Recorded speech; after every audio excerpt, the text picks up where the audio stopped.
Assalamualaikum warahmatullahi wabarakatuh. Salam sejahtera untuk kita semuanya. Semoga kita semua selalu dalam keadaan sehat walafiat. Kami dari kelompok 7 mata kuliah APK dan ergonomi dengan terdiri dari 3 orang anggota. Yang pertama Budiman, yang kedua saya sendiri Muhammad Apriana dan Reza Noviansyah. Pada kesempatan kali ini saya akan memaparkan tentang materi manual material handling untuk analisa perancangan kerja dan ergonomi. Baik, langsung saja. Manual material handling adalah kegiatan mengangkat, memindahkan, dan mengelola bahan secara manual tanpa alat bantu mekanis. Ini melibatkan tugas seperti mengangkat, menempatkan, dan mengangkut barang, seringkali di tempat kerja seperti gudang atau pabrik. Penting untuk menerapkan resiko ergonomi dalam keselamatan untuk mengurangi resiko cedera. Aktivitas pada MMH ini mencakup lifting, lowering, sharing, throwing, holding, pushing, dan pulling. Kemudian latar belakangnya adalah ergonomi mengangkatan melibatkan perancangan pekerja yang mempertimbangkan struktur tubuh manusia, teknik pengangkatan yang benar, dan mengurangi resiko cedera. Dengan fokus pada distribusi beban, penggunaan peralatan bantu, dan pelatihan pekerja. Ergonomi bertujuan menciptakan lingkungan kerja yang mendukung kesehatan, kenyamanan, dan produktivitas. Kemudian tujuannya ini ada 3. Yang pertama, mencegah cedera. Ergonomi ini bertujuan untuk mengurangi resiko cedera, terutama pada bagian tubuh seperti punggung, bahu, dan otot. Yang kedua, optimasi produktivitas, yaitu mendesain lingkungan kerja yang memperhatikan prinsip-prinsip ergonomi, dapat meningkatkan efisiensi dan produktivitas. Yang ketiga, kualitas hidup pekerja. Lingkungan kerja yang mendukung kesehatan fisik dan mental pekerja, ergonomi dapat meningkatkan kualitas hidup mereka. Kemudian untuk landasan teorinya, yang pertama, prinsip ergonomi menyesuaikan pekerjaan agar sesuai dengan kemampuan fisik manusia. Yang kedua, postur tubuh. Pentingnya postur tubuh yang benar saat mengangkat barang untuk mencegah cedera. Yang ketiga, beban kerja terukur. Evaluasi beban suatu tugas sampai pada perbaikan ergonomi. Yang terakhir, lingkungan kerja. Mengintegrasikan prinsip ergonomi dalam desain tempat kerja, pengaturan ruang kerja. Kemudian untuk lifting indexnya, lifting index adalah parameter yang digunakan untuk mengevaluasi risiko cedera muskuloskeletal akibat kegiatan mengangkat dan memindahkan beban secara manual. Indeks ini umumnya digunakan dalam bidang ergonomi untuk menilai apakah suatu tugas angkat atau pindah beban dapat meningkatkan risiko cedera pada pekerja. Berikutnya, lifting index diperkenalkan oleh National Institute of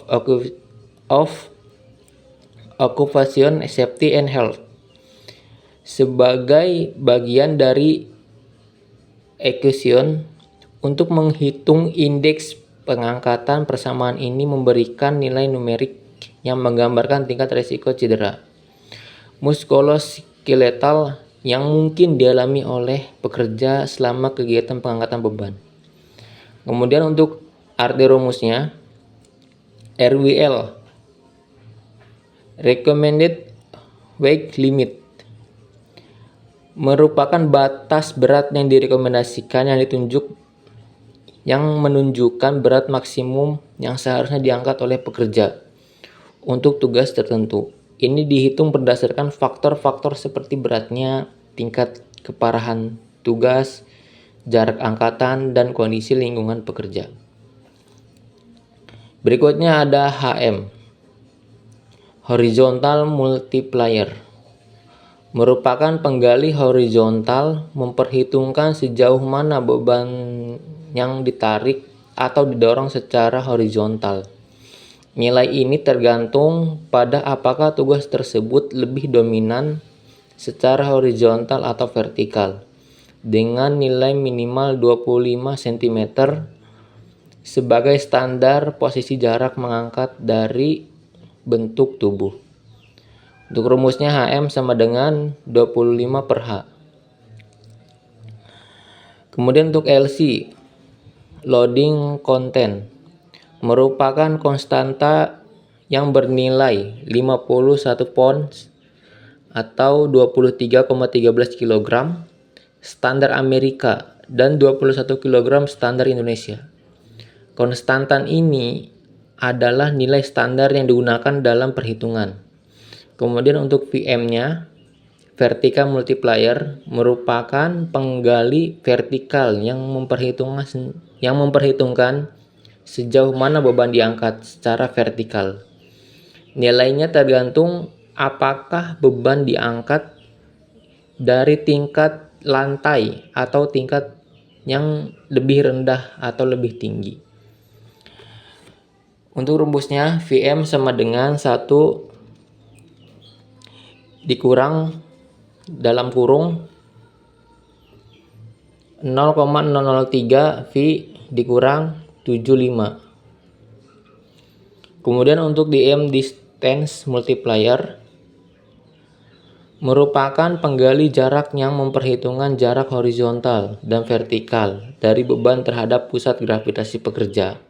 Faktor ini mencerminkan pengaruh jarak terhadap kekuatan yang diperlukan untuk mengangkat beban. Rumusnya D sama dengan V tujuan dikurang V awal. Contohnya DM sama dengan dalam kurung 0,82 ditambah 4,5 dibagi D. Kemudian untuk AM-nya, asimetri multiplier merupakan pengali asimetri yang memperhitungkan beberapa asimetris beban yang diangkat. Faktor ini memperhitungkan distribusi beban secara tidak merata. Untuk rumusnya AM sama dengan dalam kurung 1 dikurang 0,0032 dikali A. Kemudian untuk VM, frekuensi multiplier, merupakan penggali frekuensi yang memperhitungkan seberapa sering pekerja melakukan tugas angkat. Tugas-tugas yang dilakukan secara berulang-ulang atau dengan frekuensi tinggi dapat memiliki dampak yang berbeda terhadap risiko cedera.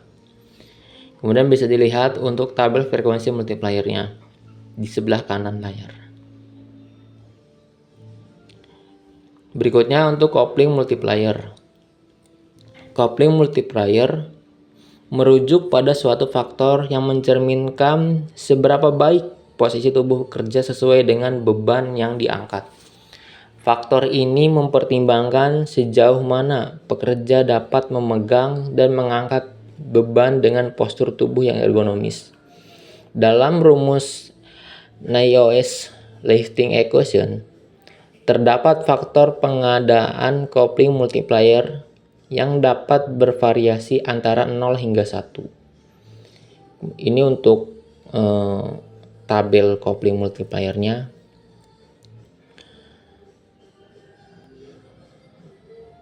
Berikutnya untuk studi kasus. Ini contoh studi kasusnya, bisa dilihat. Seorang pekerja sedang melakukan pemindahan barang dari sebuah troli ke rak baris ketiga di bawah, seperti pada gambar ya. Dan diketahui juga detail posisi karyawan serta ukuran mulai dari ketinggian sampai massa suatu barang.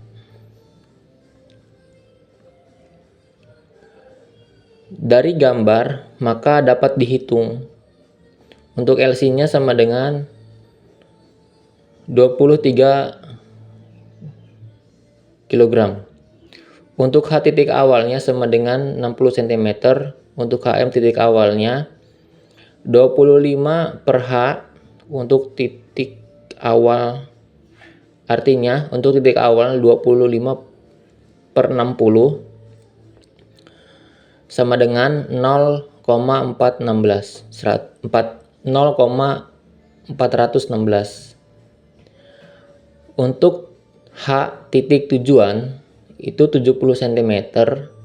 HM-nya titik tujuan berarti 25 dibagi 70 sama dengan 0,757. 0,357. Kemudian untuk V titik awalnya berikutnya, untuk V titik awal sama dengan 40 cm. VM titik awal sama dengan 1 dikurang dalam kurung 0,003 V dikurang 75. Ini artinya hasilnya adalah 0,895. Untuk V titik tujuan adalah 138 cm. VM titik tujuannya adalah 1 dalam kurung 0,003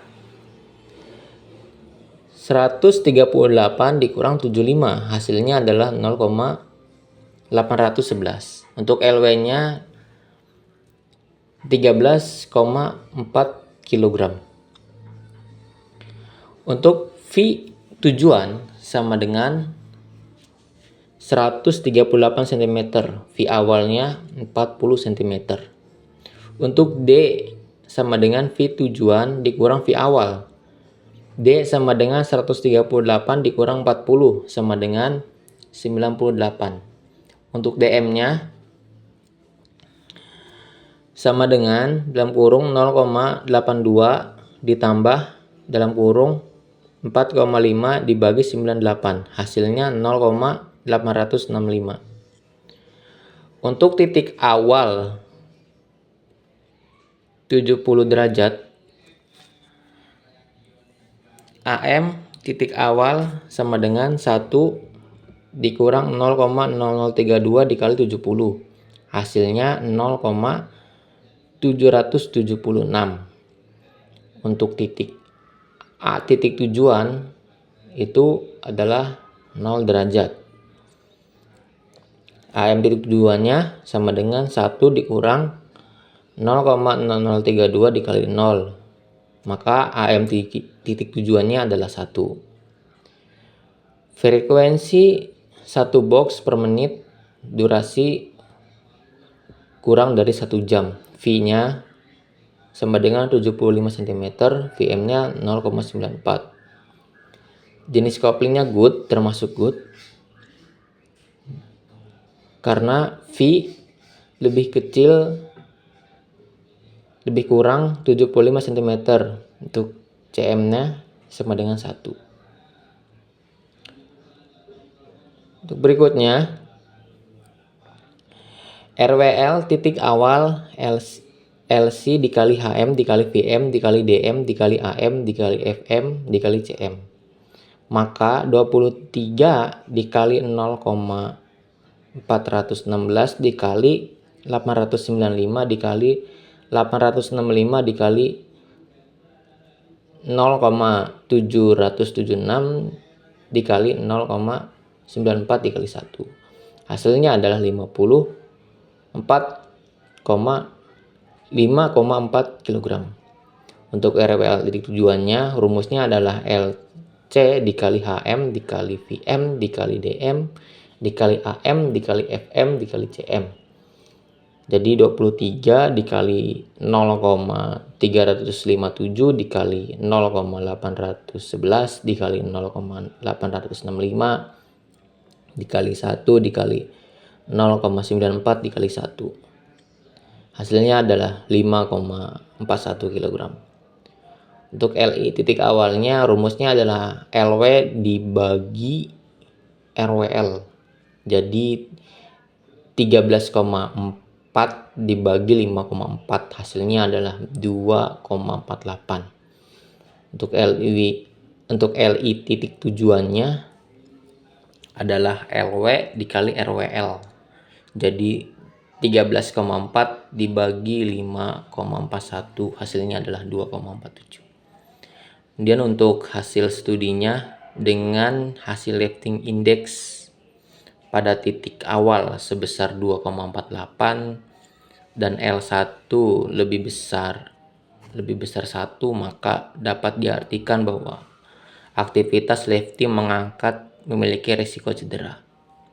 Dengan hasil lifting index titik tujuan sebesar 2,47 dan LI lebih besar 1, maka dapat diartikan bahwa aktivitas lifting atau mengangkat memiliki risiko cedera. Yang ketiga, adapun saran yang diberikan agar hasil lifting index L1 lebih kurang sama dengan 1 agar mendapatkan hasil yang optimal, aman, atau aktivitas tidak memiliki risiko cedera. Yang pertama, mengurangi nilai loading atau berat. Loading weight dalam kurung LW lebih kurang sama dengan RWL untuk menghasilkan nilai lifting index yang aman. Yang kedua, mengurangi nilai H untuk menambah nilai horizontal multiplier HM atau HM sehingga menghasilkan nilai lifting index yang aman. Yang ketiga, mengurangi nilai V untuk menambah nilai distance multiplier sehingga menghasilkan nilai lifting index yang aman.